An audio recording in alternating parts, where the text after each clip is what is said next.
Minsan, ang pagpapatawad kahit hindi pa hinihingi ay kusa mo na itong igawad. Di para sa kanino paman, kundi para sa sarili mong kagaanan. Dahil hanggat puso mo kimkim ay galit, masasaktan ka lamang ng paulit-ulit. Matutong magpatawad kung paanong Diyos ikay napatawad. Maging abalang magmahal, maging sa mga di ka mahal-mahal.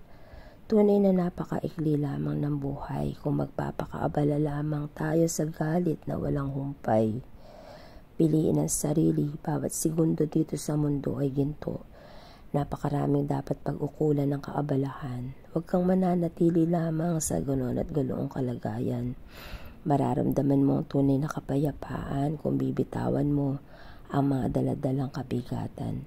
Harapin ang buhay ng malaya at payapa. Pagpapatawad ay ibulong sa hangin, sariling pagkakatali kalagin, at ang bukas sa hinaharap ay yakapin.